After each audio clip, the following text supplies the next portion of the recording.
Friends ఇప్పుడే అందిన వార్త రైతు భరోసా డబ్బులపైన మంత్రి తుమ్మల నాగేశ్వరరావు కీలక ప్రకటన అంటూ లేటెస్ట్ అప్డేట్ అయితే రావడం జరిగిందండి. సో ఆ వివరాలు ఏంటనేది వీడియోలో తెలుసుకుందామండి. వీడియోని చివరి వరకు చూడండి, కంప్లీట్ ఇన్ఫర్మేషన్ అయితే అర్థమవుతుందండి. మొదటిసారిగా ఛానల్ వస్తే తప్పకుండా సబ్స్క్రైబ్ చేసుకొని bell button all notification activate చేసుకోండి. చూస్తున్నారు కానీ లైక్ చేయడం మర్చిపోతున్నారండి, దయచేసి లైక్ చేయండి. లేట్ చేయకుండా వీళ్ళకి అయితే వెళ్ళిపోదామండి మనం. రైతు భరోసా పథకానికి తెలంగాణ బడ్జెట్ 2025-26 వార్షిక బడ్జెట్లో 18,000 కోట్లు తెలంగాణ ప్రభుత్వం అయితే ప్రతిపాదించింది. ఎన్నికల సమయంలో రైతులకు ప్రతి ఏటా ఎకరానికి 12,000 రూపాయలు పెట్టుబడి సాయం అందజేస్తామని హామీ ఇచ్చారు.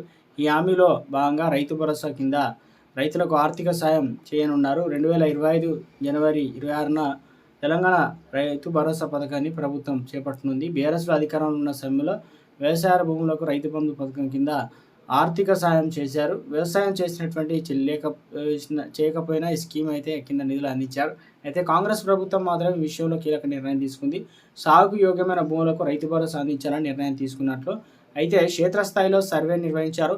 గ్రామ సభల్లో సాగు యోగ్యం కానిటువంటి భూములను అయితే